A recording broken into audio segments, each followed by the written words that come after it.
دوستوں ماجد مقصود ہے اور آج ہمارے ساتھ ایک اسلام آباد سے صحافی موجود ہے اور اسلام آباد کی صورتحال ہم معلومات لیتے ہیں کہ اسلام آباد میں کیا ہو رہا ہے اور الیکشن کمیشن کیا کر رہی ہے اور سپریم کورٹ کیا کر رہی ہے۔ لیکن میرا ہمارے ساتھ جو دوست ہے اس کا نام ہے ابراہیم کمبر صاحب۔ ابراہیم صاحب آپ ہمیں پہلے تو یہ بتائیں کہ یہ جو پی ٹی آئی والے ہیں ان کو کیوں پرابلم ہو رہی ہے کہ یہ آر اوز اور ڈی آر اوز یہ پرابلم کریٹ کریں گے، وہ جا کے لاہور ہائی کورٹ میں انہوں نے جا کے پیٹیشن داخل کی ہے یا اپنی شکایت کی ہے، ان کی کیا وجہ ہے؟ کیا وہ الیکشن نہیں چاہتے؟ جی بالکل، الیکشن تو چاہتے ہیں، لیکن مسئلہ پی ٹی آئی کا یہ ہے کہ پی ٹی آئی نے کوئی ایسا ادارہ نہیں چھوڑا جس پہ عدم اعتماد کا اظہار نہ کیا ہو۔ ایون جس اسمبلی میں بیٹھے تھے وہاں پہ جب عدم اعتماد کی بات آئی تو وہاں سے بھاگ کھڑے ہوئے، لیکن باقی اداروں پہ اعتماد اور ٹرسٹ کا جو رشتہ ہے وہ پی ٹی آئی کا۔ الیکشن کمیشن کے جو اختیار آئین نے دیے ہیں، کئی قوانین آئے ہیں اور آخری جو قانون 2017 جو وضاحت کی گئی تھی اس کے تحت جو اختیارات الیکشن کمیشن کو دیے گئے ہیں ان اختیارات کو بنیادی طور پہ چیلنج کیا ہے، کیونکہ الیکشن کمیشن نے تو یہ تیاریوں کی وجہ سے، اور آج بھی سپریم کورٹ میں الیکشن کمیشن کے وکیل کا بیان یہ تھا کہ جو شیڈول کا اجرا ہے وہ 1-2 دن میں ہم نے کرنا ہے، لیکن پی ٹی آئی درخواست لے گئے لاہور ہائی کورٹ میں، اور جتنے بھی D R Os R Os تھے، جو ڈسٹرکٹ ریٹرننگ آفیسر تھے، ان کو جو ہے وہ انہوں نے چیلنج کر دیا ہے، جس پہ کئی سوالات بھی اٹھے، سپریم کورٹ نے اٹھائے، اور سپریم کورٹ نے بالکل یہی سوال کیا جو آپ ابھی پوچھ رہے ہیں کہ کیا پی ٹی آئی یعنی جو درخواست گزار تھے عمر نیازی سم تھنگ، تو کیا وہ نہیں چاہتے کہ الیکشن ہو؟ الیکشن کمیشن کے وکیل نے کہا کہ ہم جو کیونکہ ہمیں الیکشن کروانے ہیں تو ایسی کسی بات پہ پھر عدالت نے یہ کہا کہ آپ سوچ کیا رہے ہیں، آپ نے الیکشن کروانے ہیں۔ دو باتیں یہاں پہ ظاہر ہوتی ہیں، ایک تو الیکشن کمیشن کو جو کانسٹیٹیوشن اور لا نے اختیارات دیے ہیں اس کو سپریم کورٹ لینا نہیں چاہ رہی ہے۔ وہ سپریم کورٹ اس وقت یہ کنسیڈر کرے کہ وہ کانسٹیٹیوشنل باڈی ہے، یعنی اس کی جو حیثیت ہے وہ بطور کانسٹیٹیوشنل باڈی سپریم کورٹ کی جو آج کی جو ہیرنگ ہوئی ہے اس میں یہ کلیئر دیا گیا ہے کہ اس کو اپنے اختیارات استعمال کرنے ہیں۔ اور دوسری کنفیوژن یہ ہے کہ پی ٹی آئی نے ڈی آر اوز یا آر اوز پہ تو کر لیا ہے اعتراض، لیکن پھر وہ کس کے ذریعے الیکشن کروانا چاہتے ہیں وہ بھی اس میں کنفیوزڈ ہیں۔ اگر عدلیہ سے کوئی آنے کو تیار نہیں ہے، اور پھر یہ تو انتظامی افسران ہی بنتے ہیں، ان کے ہی ذریعے الیکشن ہوگی، لیکن ایک جو ٹرسٹ ہونا چاہیے الیکشن کمیشن کا وہ پہلے دن سے نہیں ہے۔ اس الیکشن کمیشن پہ جس پہ تمام جماعتوں کا ٹرسٹ ہے اس میں پی ٹی آئی کا نہیں ہے، تو یہ 2-3 چیزیں ہیں جو کنٹریکٹ میں بھی آتی ہیں اور کنفیوژن بھی پیدا کرتی ہیں۔ لیکن میں سمجھتا ہوں کہ جو سپریم کورٹ ہے، جو لاہور ہائی کورٹ کے فیصلے کے خلاف جو اپیلیں سنی ہے، الیکشن کمیشن کی جو اپیل سنی ہے، وہ بڑے کھلے دل و دماغ سے سنی ہے، اور اس کا کوئی نتیجہ اس طرح آئے گا، میں سمجھتا ہوں، یہ میری ازمپشن ہے، لیکن جس طرح کی جو ہیئرنگ چل رہی ہے تو میں سمجھتا ہوں کہ سپریم کورٹ الیکشن کمیشن کے جو ڈی آر اوز کے جو ہے نتائج اور جو مقرر کرنے کا اڑ جائے گا۔ یہ تو ابھی میں خود بھی سن رہا تھا، جو پروسیڈنگ ہے وہ ابھی سپریم کورٹ میں چل رہی تھی، اور آپ کی بات صحیح ہے، میں آپ سے اتفاق کرتا ہوں کہ اس کا فیصلہ تو جو قاضی صاحب ہے وہ بڑے ناراض تھے اور انہوں نے کر دیا ہے، تقریباً آرڈر ابھی وہ لکھوا رہے تھے، تو لیکن وہ بڑے خفا تھے لاہور ہائی کورٹ کے جو مڈ ٹرم انہوں نے جو انٹرم فیصلہ دیا ہے کہ آپ الیکشن وہ ٹریننگ وغیرہ سسپینڈ کر دی ہے اور یہ سارا کچھ کیا ہے انہوں نے، تو اس پہ بھی وہ بڑے خفا تھے کہ آپ نے یہ کیوں کیا ہے جو لاہور ہائی کورٹ کے جج پہ۔ بہرحال یہ فیصلہ تو مجھے لگتا ہے ہو جائے گا۔ اب چلتے ہیں سیکنڈ جو ہمارا ایشو ہے وہ ہے یہ آپ کا جو سابق چیف جسٹس اسلام آباد شوکت صدیقی والا، اس کو آپ نے تھوڑا فالو اپ کیا؟ اس کی ہیئرنگ بڑی انٹرسٹنگ تھی اور اس میں سوال کیے گئے ہیں اور سوال اٹھائے گئے ہیں کہ آپ جو ہیں وہ جو حامد صاحب ہے اس سے سوال کیے گئے ہیں اسپیشلی، کہ آپ جو کہہ رہے ہیں کہ یہ کسی اور کو فائدہ اٹھانے کے لیے، تو وہ اور کون تھا؟ تو وہ عمران خان کا نام نہیں لینا چاہ رہے تھے، تو اس نے کہا کہ یہ اگر آپ کسی جنرل کا نام لینا چاہ رہے تھے کیا وہ بھی کیا وزیر اعظم کے امیدوار تھے؟ تو میں نے دیکھا کہ یہ حامد صاحب بڑے کنفیوز تھے، وہ جواب نہیں دے پا رہے تھے، تو آپ اس کو کیسے دیکھتے ہیں؟ میرے خیال ہے کچھ نوٹس وغیرہ بھی انہوں نے ایشو کر دیے ہیں جو متعلقہ لوگ ہیں ان کو، یہ ڈیولپمنٹ کو آپ نے کیسے دیکھا؟ جی آواز ہماری آپ کا جو سوال تھا اس میں بریک ہو رہی تھی، 2-3 مرتبہ بریک ہوئی ہے، تو میں سمجھ جو سکا ہوں سوال وہ یہ کہ جو جسٹس شوکت عزیز صدیقی ہیں ان کی جو اپیل گزشتہ کئی ماہ سے، بلکہ میرے خیال میں کوئی 1.5 سال سے پینڈنگ میں پڑی ہوئی ہے، اس کی ایک ہیئرنگ اس میں کلیئر کٹ ہے. پہلی بات تو یہ ہے کہ جسٹس شوکت عزیز کے جو الزامات ہیں، انہوں نے حلفیہ جو ہے نا وہ ایک حلف نامہ بھی جس طرح دیا جاتا ہے کسی بڑے کیس میں یا کسی بھی کیس میں، تو وہ حلف نامہ دے کر وہ الزامات لگائے. اور اس الزام سے بھی پہلے جس پہ کیس کا سارا جو فوکس تھا یا جو سارا کیس جس کا انحصار کر رہا تھا وہ بھی وہی الزام تھے، اور جسٹس ثاقب نثار پھر اسی ٹولے سے جو ہے نا وہ صدیقی کو باہر نکال دیا. شوکت عزیز صدیقی کی راول پنڈی بار ایسوسیشن کی جو تقریب تھی، اس سے خطاب سے لے کر اسلام آباد ہائی کورٹ اور پھر سپریم کورٹ اور پھر جوڈیشل کاؤنسل کی جو میٹنگز تھیں، ان میں وہی کیس تھا جس پہ آج سوال اٹھائے جا رہے ہیں کہ اس شخص کا نام آپ نے الزام اس پہ لگائے. سپریم کورٹ نے اور کچھ نہیں کہا، سمپل کر کے کیس دے دیا ہے کہ آپ نے جس شخص کے حوالے سے الزامات لگائے، اور وہ شخص دوسرا کوئی نہیں، جویز امین تھے، ان پہ ہی الزامات ہیں. تو انہوں نے کہا کہ آپ نے ان پہ الزامات لگائے لیکن ان کو آپ پارٹی نے نہیں بنایا. ٹیکنیکل ایک ایشو ہے. حامد خان تو اب اس کا ٹیکنیکلی جواب تو دینا چاہیے تھا، لیکن ایک مہلت دے دی گئی ہے. اور میں سمجھتا ہوں کہ جب نئی یہ ترمیمی جو امینڈڈ پارٹ آؤٹ کرنے میں مسئلہ ہوگا، اس طرح تو وہ فلاں میں رکھتے. میرے خیال میں شوکت عزیز صدیقی کے حوالے سے جو بھی فیصلہ آئے گا، اب تو میرے خیال میں ایج بھی ان کی گزر گئی ہے، لیکن جو بھی فیصلہ آئے گا وہ اسی پیرائے میں آئے گا کہ آپ نے الزامات لگائے ہیں، ان کا پارٹی نہیں حامد خان کو ہی کرنے پڑے گا، کیونکہ انہوں نے پہلے دن سے اس کیس کو پرسو کیا ہوا ہے، ایون جوڈیشل کاؤنسل میں اور سپریم کورٹ میں بھی، جس کی جسٹس جو ریٹائرڈ ہوئے تھے عمر بندیال صاحب، چیف جسٹس آف پاکستان، ان کے پیریڈ میں بھی یہ کیس لگا تھا، لیکن پھر انہوں نے وہ جس طرح ان کا طریقہ کا 2 ہیئرنگ کر کے پھر اس کیس کو چھوڑ دینا ہے. کورٹ نے ان کو ایک واضح اشارہ کیا ہے کہ آپ الزام لگائے لیکن اس کو پارٹی تو بنائے نا، کس کو مطلب یہ آپ کیا فیصلہ کیا چاہتے ہیں. پھر تو یہ ترمیمی آ جائے گی اپیل اور اس کے بعد اس کا بھی فیصلہ ہو جائے گا. لیکن آپ کا نہیں خیال کہ یہ سوال کیوں نہیں اٹھایا گیا کہ جن لوگوں نے انفلوئنس کرنے کی کوشش کی، کیا ان کو یہ اتھارٹی تھی کہ وہ انفلوئنس کرتے؟ یہ بھی تو ایک سوال ہے نا، انہوں نے انفلوئنس کیوں کیا؟ آپ ریپیٹ، میں سوال نہیں سن سکا ہوں آپ کا. جن لوگوں نے انفلوئنس کیا یہ جسٹس صاحب کو، کیا ان کو اتھارٹی کس نے دی تھی کہ انہوں نے انفلوئنس کیا؟ یہ سوال نہیں بنتا؟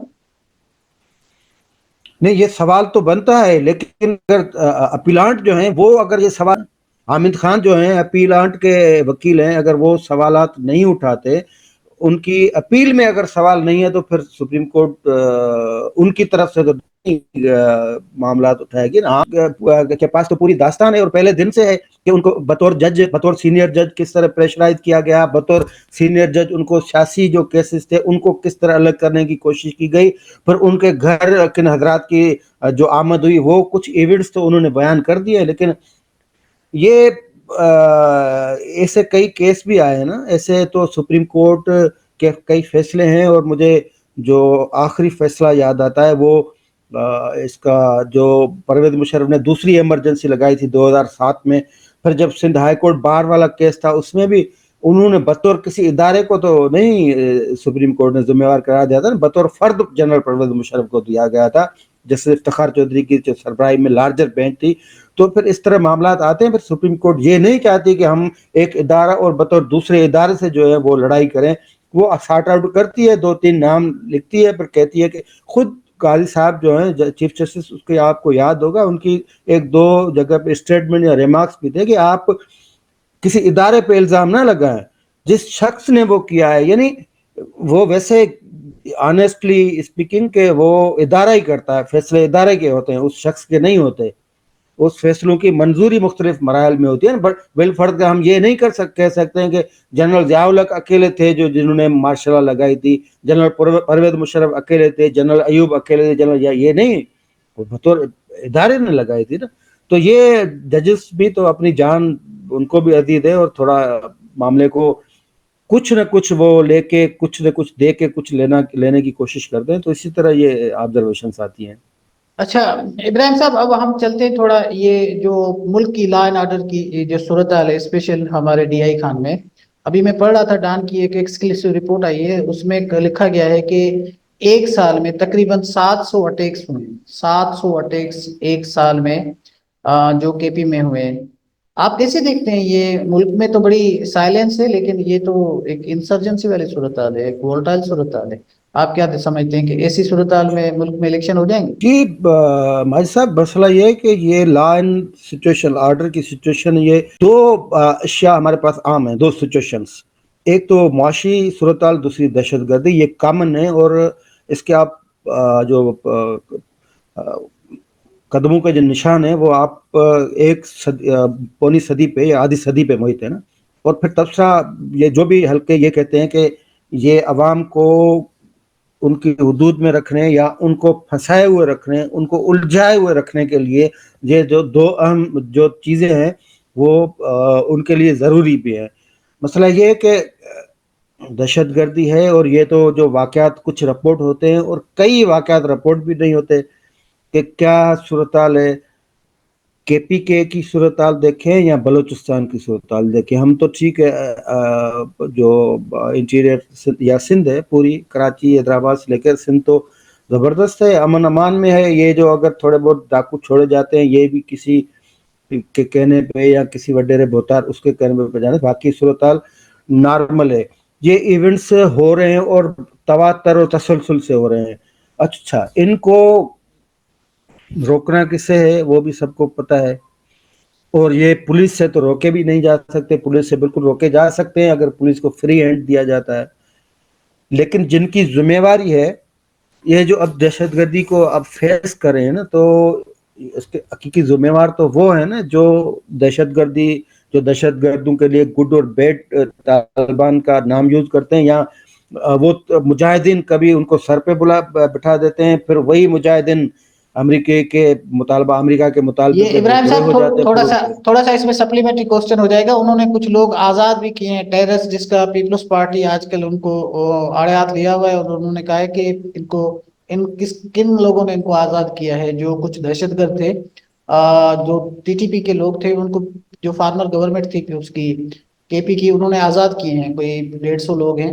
تو پیپلز پارٹی کہتی ہے کہ ان کے لیے بھی ہم آواز اٹھائیں گے. تو ابھی جو صورتحال ہے اس میں اسی کو بالکل بھی آپ ایڈ کیجیے بالکل گا. درست. میرا سر ایک سوال اب اس کو تھوڑا سا کمپلیٹ ہونے دیں.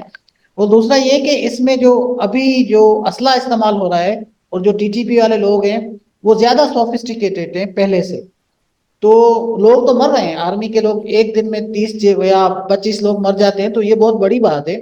قربانی تو ایسے جو فوج ہے وہ بھی دے رہی ہے. آپ اس کو کیسے کنیکٹ کرتے ہیں؟ اگر یہ حالات اتنے خراب ہوئے تو الیکشن ہو پائے گا کے پی میں؟ دیکھیں، یہ جو صورتحال کنٹرول کرنی ہوتی ہے نا، اگر بھی کنٹرول کرنی ہوتی ہے، یہ ٹی ٹی پی کا ایشو آج الیکشن میں بھی تھا. اچھا، 2018 والی الیکشن میں صورتحال کچھ اس طرح تھی کہ اب اس پہ مزید کیا کہا جا سکتا ہے، لیکن بنیادی طور پہ میرے کہنے کا مقصد یہ ہے کہ اس سچویشن کو آپ ہینڈل کر سکتے ہیں.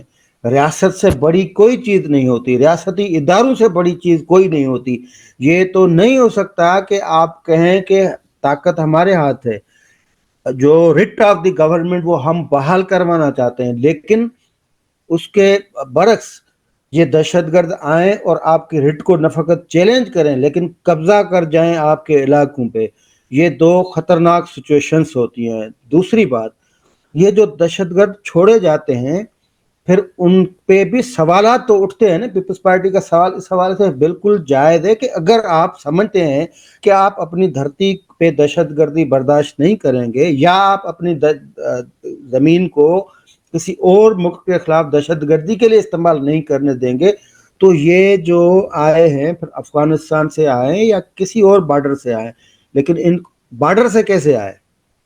پھر اگر آپ بھی گئے تو آپ تو آپ کی زبردست قسم کی سپر ایجنسی ہے جس کی تمام دنیا میں دھوم ہے، پھر وہ کس کے مطلب ان کی فعالیت پہ بھی سوال اٹھتا ہے نا.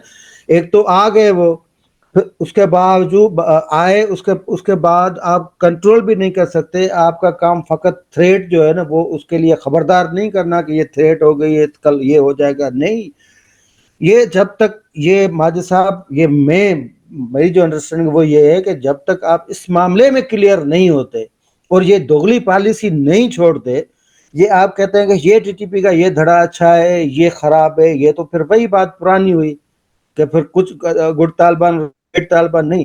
دہشت گرد پبلک کے لیے, اس ریاست کے لیے, ریاست کے حکمرانی کے لیے, ریاست کے قانون کے لیے تھریٹ ہوتا ہے. اور میں سمجھتا ہوں یہ اگر چھوڑے گئے ہیں تو ایک لینینسی ہے, اور جو لینینسی ہے اس سے جو دوسرا گروپ ہے وہ فائدہ اٹھائے گا. اب یہ تو ہم یہاں پہ بیٹھ کے یہ تو نہیں کہہ سکتے کہ ان کے کون سا گروپ ہے وہ حامی ہے, کون سا مخالف ہے, کون سا کمزور ہے. پیپلز پارٹی اگر یہ کہتی ہے تو اس کا بھی مطلب یہ پھر آپ کو اس طرح نہیں بند دیا گیا, وہ چھوڑ دیے گئے ان کو لینینسی دے دی گئی, وہ چھوڑ دیے گئے ان کو ہتھیار سپلائی ہو گئے. یہ سی او ڈی میں نیشنل الیکشن پلان میں اس حوالے سے 2-3 مطالبات ہیں, اس پہ آج تک کوئی عمل درآمد نہیں ہوا. اور یہ 2015 سے لے کر آج اس کو تقریباً کوئی 8-9-10 سال ہوئے, اس میں جو 2-3 اوپر والے تھے فوجی کورٹس وغیرہ ان پہ عمل درآمد ہوا ہے. باقی یہ جو گراس روٹ تک دہشت گرد آپ کے پھیل گئی ہیں, خاص طور پہ جو اس پہ ہیچریز جو ساؤتھ پنجاب میں بن گئی ہیں, اس کو ختم کرنے کے لیے تو کوئی کام نہیں ہوا نا. ہیٹ اسپیچز کو روکنے کے لیے آپ نے ملا کو تو نہیں پکڑا نا کبھی, ملا تو آج بھی پاورفل ہے. تو یہ گراس روٹ ان کا یہاں تک پہنچتا ہے نا, جو منبر پہ بیٹھ کے آپ کو اشتعال دلاتا ہے وہاں سے لے کر وہ جو دہشت گرد اپنے آپ کو اڑا دیتا ہے, اس میں کوئی فرق نہیں ہے. یہ آپ کے دماغ کو اڑاتا ہے, وہ آپ کے باڈی کو اڑاتا ہے. تو یہ دونوں انٹر کنیکٹڈ ایشو ہیں, اور جب تک اس میں ریاست اور ریاستی ادارے اس کو اپنے مفادات کے لیے یا اس کو قومی مفادات کے نام دے کر استعمال کرنا نہیں چھوڑیں گے تو یہ ہوتے رہیں گے. اور ہاں بالکل آپ درست کہہ رہے ہیں کہ اس صورتحال میں الیکشن, ہاں اگر 2-3 یہ دیکھیں, ہم اسی اسٹیٹ میں رہتے ہیں جہاں ہمیشہ غیر یقینی کی اسٹیٹ ہوتی ہے. اسٹیٹ آف مائنڈ جو وہ تو غیر یقینی ہے نا. الیکشن کمیشن اگر 1-2 دن لیٹ کر دیتا ہے تو بھی سوالات اٹھتے ہیں, اور شیڈول دے جاتا ہے. اس کے بعد اگر ایسے کوئی واقعات ہو جاتے ہیں تواتر سے 2-3 مسلسل تسلسل سے, تو الیکشن ملتوی کرنے کا زبردست جواز ہے. اس سے بہتر کوئی جواز ہو ہی نہیں سکتا. تو یہ گنجائش بالکل رکھنی چاہیے کہ اگر, لیکن پھر یہ کہ آپ اور ہم ان ہاتھوں کو تو جانتے ہیں, وہ ہاتھ جو ان کو چھوڑتے ہیں, مطلب کوئی پولیس تو اسی طرح چھوڑے گئے ہیں جس طرح احسان کو چھوڑ دیا گیا تھا. جی آپ کی باتیں بالکل صحیح ہے ابراہیم صاحب, آپ کا بہت شکریہ. اور آپ نے بڑی اچھی باتیں کی اسلام آباد کے بارے میں, آپ نے ہمیں بتایا. اور لگ تو یہی رہا ہے کہ جیسے آپ نے کہا کہ ان کے پاس ایک پریٹیکسٹ موجود ہے, یہ کبھی بھی الیکشن کسی بھی ٹائم پوسٹ پون بھی کر سکتے ہیں. بہت شکریہ سر. بھائی تھینک یو.